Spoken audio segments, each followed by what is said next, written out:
দর্শক অনারা বেগুনরে সিএনের পক্ষতুন স্বাগতম। এখন আই দাঁড়িয়ে আছি গত হালিয়ে যেন মর্মান্তিক ঘটনা এই মর্মান্তিক ঘটনার সাক্ষী ওই এই যে এলাকার মানুষ ইয়ান হলি কাতক রাকিবুর বাড়ি আরা সরজমিনে জেন দেখি রাকিব হলি এখন বর্তমানে থানাত আছে এবং আর এলাকার মানুষের যে জিনিস জানাই ইয়ান হলি ওকে উশৃঙ্খল এবং খুব বকাটে টাইপের ফোয়া জিয়ান আরা জানিত পারি উসমান গনি শাকিল নামের 19 বছর বয়সী উপফোয়া যার বাড়ি নাকি বান্দরবন এবং আরা জেন সরজমিনে জেন জানিত পারি ইয়ান হলি এই ফলি গরিব কেটে খাওয়া এবং মানুষের বাড়ির জেনে চুরি করে ইয়ান আরা জানিত পারি এবং আরা স্থানীয় সূত্র জানিত পারি এই ফওয়া উশৃঙ্খল এবং এই যে যেবার হন ড্রাইভিং লাইসেন্স নাই অনেক কিছু নাই এবং এই ফওয়ার তার বাবাকে একটা গাড়ির লাইসেন্স তুলে দিয়ে এবং একটা গাড়ি তুলে দিয়ে জিয়ানোর কারণে ওকে তাজা প্রাণ জড়ি গিয়ে গই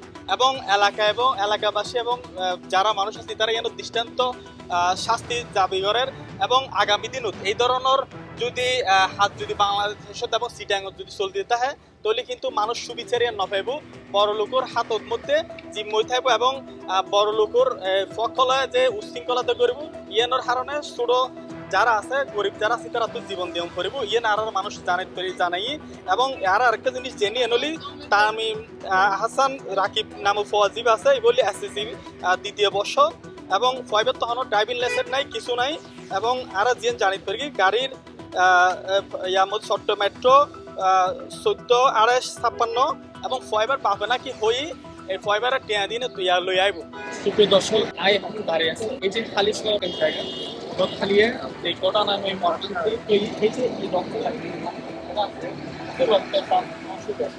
এবং আরো দিন দাঁড়িয়ে তৈরি অন দ্য স্পট ইয়ানলি আজ এটা ফয়বা এখন বর্তমানে থানা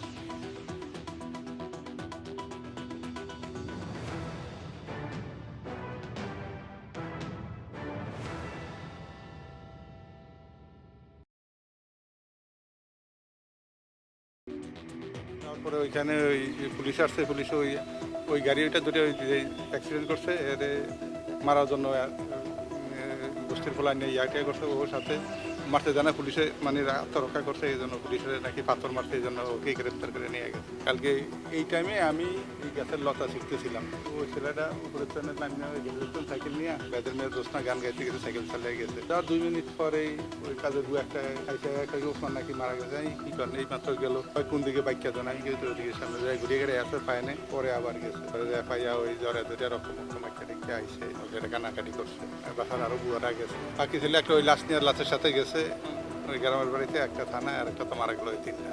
ওই ছেলেটা ভালো ছিল, আমি থাকে এই বিল্ডিং আমি থেকে এই বিল্ডিং ফাঁসি বিল্ডিং তো দেখতে কথাবার্তা যেতাম, তো ভালো ছেলে আর কি। অনেক সময় আমারও কান বানাই গেছে ছেলেটা লেগে। এই বিষয়ে অবগত ছিল, আমি হসপিটাল ছিলাম আমার দাদুকে নিয়ে। আচ্ছা আচ্ছা। তো মাঝপথে যখন এখানে ভাঙচুর হইতেছিল তার আগে আমি এখানে আসলাম, নিচে আসলাম। ভাঙচুরটা এটা আনএক্সপেক্টেড, এখানে কিছু ছেলেপেলে ছিল রাস্তার ওই পারে সম্ভবত, তো ওরা এখানে ইট পাটকেল ছিল।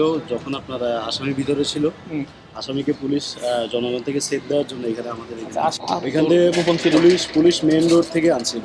তখন জনগণে ওরে মারতেছিল, পুলিশকে সহ মারতেছিল, তখন আনছিল। আচ্ছা, পুলিশ নিয়ে আসছে আপনার এখানে? হ্যাঁ, এখানে গেট খোলা পাইসিবিতে ঢুকে গেছে পুলিশ সহ? হ্যাঁ, 2 জন পুলিশ, আসামি সহ। আচ্ছা আচ্ছা। তারপর এই ঢুকানোর পরে আপনার এখানে কি হয়েছে? ভাঙচুর হয়েছে? হ্যাঁ, আমার এখানে ভাঙচুর হয়েছে। আচ্ছা, ভাঙচুরটা কারা করছে? ভাঙচুর এটা তো অনেক মানুষ ছিল, প্রায় 100-150 মতো মানুষ ছিল। আমার কাছে কিছু ভিডিও রেকর্ড আছে, তো 8-10 জনের মতো ভাঙচুর করছে। আচ্ছা আচ্ছা, 8-10 জন 15 জন এমন। মানে আমি ফার্স্টে জানিনি, ফার্স্টে আমার ফ্রেন্ডরা কল দিছে যে এখানে একটা অ্যাক্সিডেন্ট হয়েছে, তো আমার পরে আসছি। আসার পর দেখি যে ওইখানে অ্যারাউন্ড অনেকক্ষণ লাশ পড়েছিল মেইন রোডে। দেন হচ্ছে এখানে দেখি যে আপনার বিল্ডিংয়ে পুলিশে মানে আসামি যে তাকে গেটের ভিতর ঢুকাই আটকে রাখছিল, বাট বাইরের থেকে মানুষরা চাচ্ছিল যে ওই আসামিটাকে বের করে নিজেরা মারার জন্য, বাট পুলিশে ইয়া করতেছিল, বাট মানুষকে পুলিশে কিছু করে নাই, বাট লাশটা অনেকক্ষণ ফেলে রাখছিল পুলিশে। তারপর হচ্ছে যে হ্যাঁ, লাশ পড়েই ছিল এখানে। ফার্স্টে লাশের অবস্থা অনেক বাজে ছিল, বাট হচ্ছে এরপরে লাশের মুখ টুক মুছে ওইখানে আপনার কাপড় ঢেকে রাখছিল লাশ। এল ব্লকে সিলভার বেসে ওইদিকে আসামির বাসা। তো এরপর হচ্ছে আপনার পরবর্তীতে যখন মানুষের ক্ষোভে গেছে, তখন হচ্ছে আপনার পাথর মারা শুরু করছে বিল্ডিংয়ে। ওই মুহূর্তে আপনার আর্মি দৌড়ানো শুরু করছে আর কি। পরে হচ্ছে আপনার কিছুক্ষণ পর সব কিছু শান্ত করার পর আসামিকে নিয়ে গেছে। যতটুকু ফেসবুকে দেখি সেটা হচ্ছে যে আপনার কালকে রাতে থানাতে ছিল আর আজকে কোর্টে উঠানোর কথা, বাকিটা এখনো জানি না।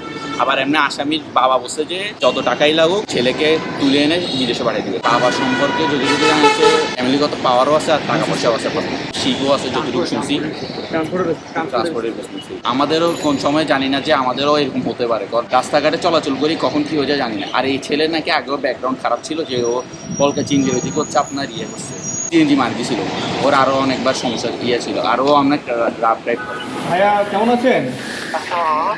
জি আছি, আমি জাহিদুল ইসলাম বলছি, ক্রাইম রিপোর্টার সিএনটিভি। আচ্ছা দাদা, আমরা এই আসছিলাম যে আপনার থানায় আসছিলাম, আপনি তো আছেন থানায়? আচ্ছা, আমরা ওই যে গতকালকে যে অ্যাক্সিডেন্টটা হয়েছে, হ্যাঁ, ওই বিষয় নিয়ে একটু কথা বলতে চাইছিলাম।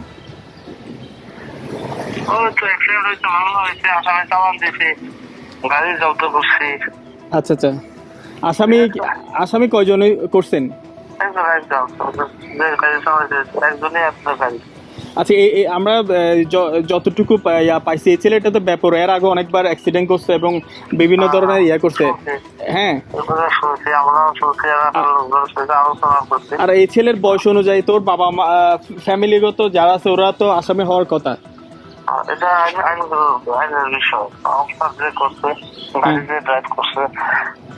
আচ্ছা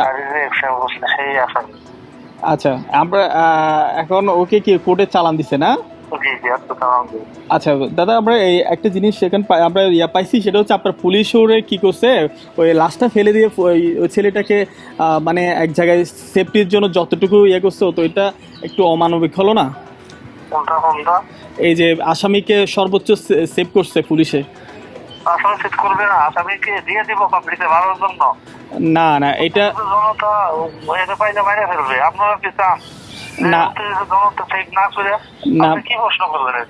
না না, আমরা আমাদের উৎসব জনতা আমাদেরকে যে জিনিসটা বলছে, হ্যাঁ,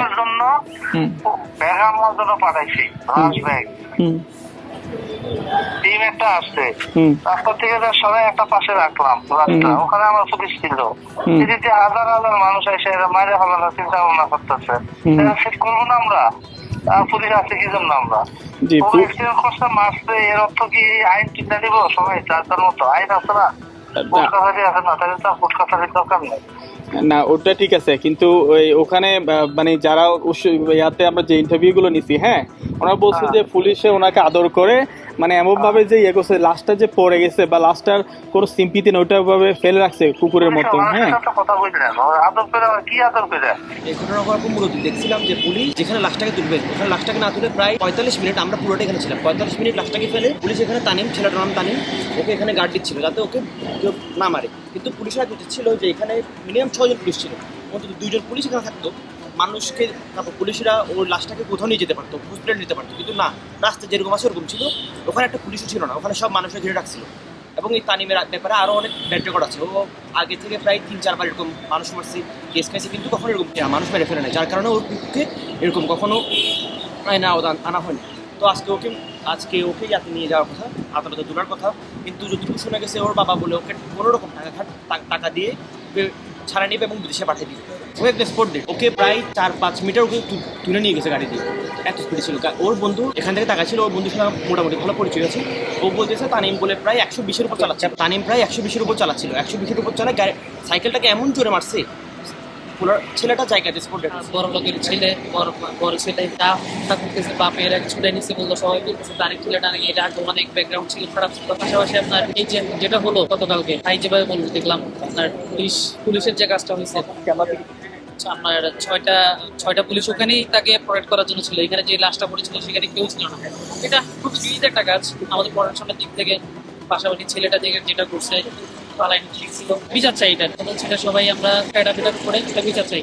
আমরা এই ছেলেটার বিচার চাই, এই ছেলেটা খারাপ এবং তাকে নির্মমভাবে অ্যাক্সিডেন্ট করা হয়েছে গাড়ি দিয়ে। পালিয়ে দেখি দিয়ে গাড়ি একখান ওভার স্পিডে আয় না ফুয়াক্কানার মারি দিয়ে এতে যায় উড়িয়ে না অ্যাক্সেস রোডের আড়ে ফুটছে, এখন ফুটছে মানছে দেখা দিয়ে এর মধ্যে মানে খুদুও মানছে আইনে তুলি লইবার পর বিল্ডিং একখান তিতের আশ্রয় দিবার পর ইতারে পুলিশে আইনে মানে দড়ি হঠাৎ ফুসর করিবার পর তারপর ইতার লইনে থানার দই গিয়ে অবশ্যই বিচার চাই এবার যাতে ভবিষ্যতে আবার নো এবার এখন সুপারিশ চাই। দীর্ঘদিন তাকে আমি চিনি, প্রায় আজকে 5-7 বছর। এই ছেলেটাকে যে গাড়ি দিচ্ছে এটা কি তার ফ্যামিলি কি ভালো করছে? এখন এটা ভালো মন্দ বিবেচনা করা তার ফ্যামিলিরই দায়িত্ব, কারণ যেহেতু আমরা এই এলাকায় থাকি, তো এই যেহেতু ভুল ত্রুটি হয়ে গেছে, যেভাবে সুন্দরভাবে সমাধান হয় আমরা এটা আশা করি। আর জন্য কোনো জীবনের চলে গেছে, আমরা চাই না যে এই ধরনের ঘটনা আর ঘটে। এই ধরনের কথা আমরা শুনি নাই, ওনাতে আমরা বলতে পারবো না, হয়তো অনেক লোক অনেক কথা বলতে পারে, এই ধরনের কথা শুনি নাই। তবে কালকে ছেলেটা মারা গেছে, এটার জন্য আমরা অনুতপ্ত। যদি আইন মতো যেটা হয় এটাই হোক। আমি একই অবস্থা, আমারও একই কথা একটাই, এই ধরনের ঘটনার জন্য পুনরাবৃত্তি না হয়।